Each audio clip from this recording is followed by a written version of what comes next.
我哋啲艇都載唔晒啲垃圾啊！艇都載唔晒，載唔晒啊！要拖啲垃圾走啊！ Hello， 大家好！哇，今日非常之特別，你見我成副武裝啊，我仲未除落嚟啊，咁好開心就請到，咁好開心咧就請到我哋講嘅貓哥同埋愛麗絲啊，我哋係一個香港嘅上山下海 Go Go King Up 嘅我哋講嘅公益團隊，係啊公益團隊嗱非常之特別，今期咧又而家見到我哋背景啊，第一次我哋出外景，算唔算出外景？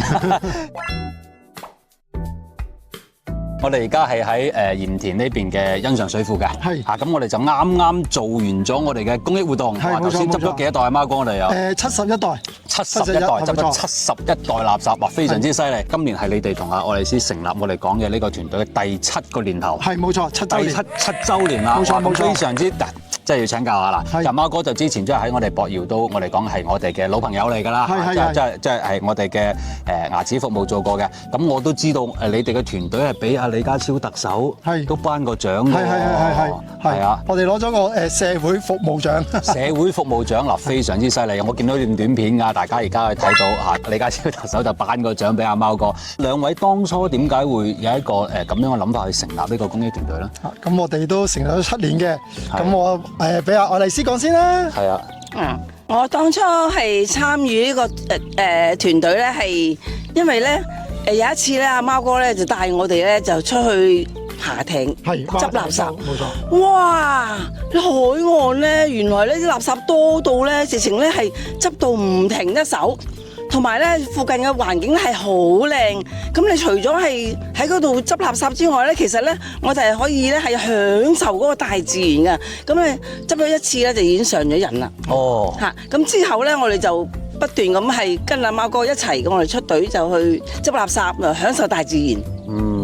即係我哋講嘅第一個係出於就享受大自然啦，同埋就可以幫到我哋講嘅環保，係都非常之開心嘅事。因為我見到貓哥你哋之前都做咗，我睇你朋友圈應該都有6-7千次活動㗎咯，做咗又超過6000次啦，超過6000次，冇錯。有冇計過執咗總共幾多袋垃圾啊？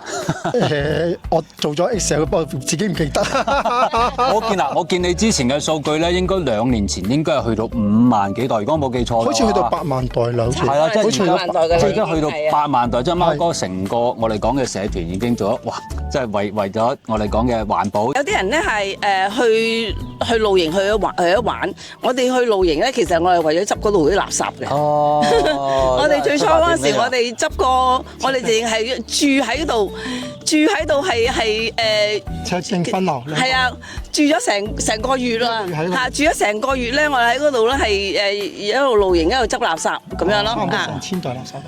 2000袋啊，分流2000，即係成個月都喺嗰度住，之後就執咗2000幾袋垃圾，哇，好犀利喎！好犀利，因為嗰陣時咧係啱啱先打完風咧就有好多嘅海洋垃圾啊衝咗上岸，直情好似垃圾場，好似埲牆咁樣。我哋淨啲垃圾咧，淨係打開個垃圾袋係掃落去嘅，直接掃落去，係直接掃落去，係啦，係唔使執嘅，直接掃落去。咁嗰陣時因為嗰度係近海灘，我哋有好處咧就係話，我哋將啲垃圾擺埋一邊咧，咁咧我哋通知政府，政府就會嚟收走佢。揾錢嚟收。係啦，因為嗱，我聽貓哥你之前都係我哋講嘅救護員啦，即係我哋救護員咁，亦都係同我哋講嘅環保署相關嘅政府部門都好熟咯，聽你所講。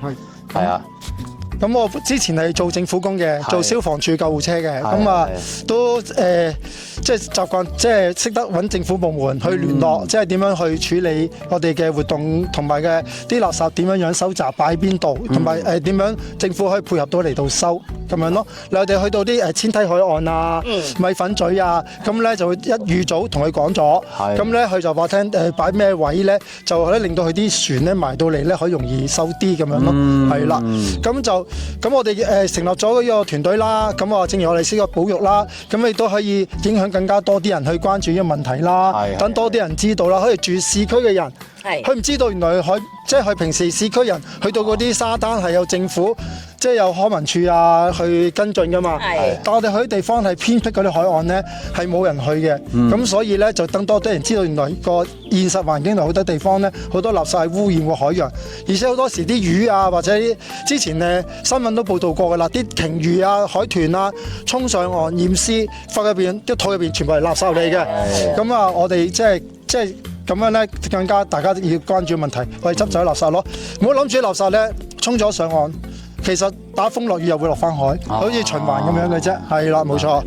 係，咁我仲想請教兩位咧，即係喺7年嘅過程中咧，有冇一啲你哋覺得即係成個過程中最困難，或者你印象遇到最困難、最深刻嘅事情咧？最困難咧，我哋係應該去香港仔嗰個船廠。哇！嗰度積聚咗啲垃圾多到啊，又油又剩，好邋遢。同埋另外咧就係我哋好似試過蛙艇去過呢個西貢嘅一個位置咧，直情咧係屈咗入去嗰啲小叢林樹林裏邊咧，紅樹林、紅樹林都算係紅樹林，有啲樹係高㗎。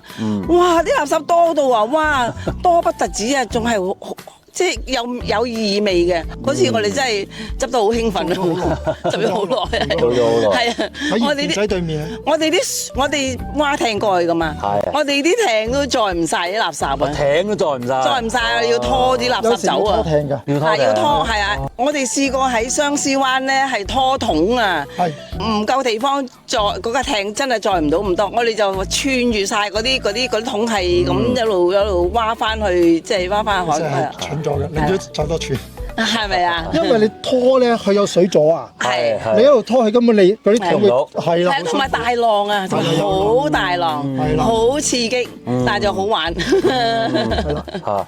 其實咧，好多次活動咧，都即係個記憶咧就好深刻嘅，都講唔到咁多。咁主要咧有咩特別咧？就係個垃圾量。有啲垃圾量咧，我哋係連續做7日。我哋試過喺青馬大橋嘅橋腳嗰度咧係做足個禮拜，係執咗成好似600幾袋垃圾咁多。600幾袋。咁成個地。因為嗰個位咧，係一笪好難去，通常得釣魚啲人去嘅，好偏僻嘅。咁誒得好少車去到度，再行一段路。咁樣咧就其實仲經過啲其實嗰啲應該屬於禁區嚟嘅，係青馬橋下低嗰啲管制區。佢啲釣魚人咧就整穿咗鐵絲網，就去海邊度釣。咁變咗咧嗰度係冇網管嘅。咁政府又唔會執。咁去到嗰個橋底個海邊嗰度咧，又累積好多垃圾。咁變咗其實好多年冇人執。我哋一次去咧，變咗一去到嗰時咧，又係好誇張。甚至我哋去一個蝦山篤嘅地方咧，佢長期都有好多垃圾落嚟嘅。執完都等於冇執。我哋試過咧，季候風嚟到之後咧，行落去咧，啲垃圾咧係踩落去咧，可以到膝頭。但主要咧最大問題咧，我哋好多時去啲係好偏僻、好遙遠嘅地方，就去已經好難，運垃圾走更加難。有啲位咧，政府係唔肯收嘅。我哋做蝦山都政府唔肯收嘅。唔到船。因為佢船埋唔到啊，咁啊變咗咧就嗰啲深刻啲咯。咁香港咧講到有個地方叫東岸公園主題區，基於安全理由咧，佢承辦商咧係唔會做防波堤。唔會做防波堤嘅。咁樣咧就基於安全理由咧，海事處都唔會送你上嚟防波堤嘅。即係海事處有啲船咧喺海邊度有船去攔，但係衝咗上防波堤就冇人做嘅。咁我哋嗰度咧依家平均就1個月做1次。防波堤嗰度咧就叫做發展處，咁同佢度有聯絡嘅。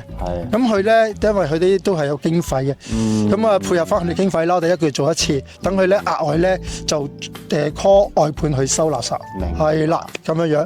所以就其實我哋個團隊咧個精神就係嗌口號都知啦，上山下海執垃圾。保護地球，人人有責。咁我哋希望做到咧，即係我哋去做一樣嘢，影響更加人知道啲垃圾污染環境，影響大家嘅健康。因為垃圾變做微塑膠，微塑膠咧經過食物鏈甚至呼吸會落到我哋身體入邊，就身體入邊有塑膠，即係人哋身體有塑膠。咁希望保護翻大家，咁希望更加多啲人參加我哋活動。我希望大家朋友嚟到咧一齊參加活動咧，我哋當係做運動。當去玩，唔好將一個咧話好似外判咁，我哋因為我哋唔係收錢噶嘛，咁我嚟到大家想玩得開心，唔一定要執晒，咁要執多，總之每次大家玩得開心，多啲嚟，密啲手。唔使每次唔使做得多嘅，最緊要玩得開心就下次長遠咁樣啦。其實貓哥呢邊咧都有一個我哋講嘅 Facebook 群組嘅，係都有一個上山下海 Go Go Clean Up 嘅。咁大家如果有興趣嘅，亦都係 join 佢哋 Facebook 群組啦。咁當然啦，就係即係有興趣參加嘅，我相信貓哥都非常之歡迎。係。今次咧，我哋第一次咧正式咧就參加，即係喺國內咧組織一次活動。咁我好開心，今日都大豐收。咁希望咧就有機會再嚟內地啦，咁啊幫國內做下清潔啦，係啦，大家都係同胞，係啦，大家一齊去保護個地球。好啦，咁啊，大家如果有興趣嘅，記得去貓哥嘅 Facebook 聯繫佢哋，即係莊家活動。咁當然有興趣嘅多啲，我哋講嚟大灣區做下運動玩下。咁當然啦，如果各位觀眾，如果你係有牙齒嘅唔舒服或者想睇嘅，可以都可以聯繫我哋嘅我哋博耀，因為我哋今次咧都邀請咗貓哥去做一個共同嘅聯繫嘅活動，好嘛？咁我哋今期嘅節目就到呢度，我哋下期見，拜拜。好，拜拜。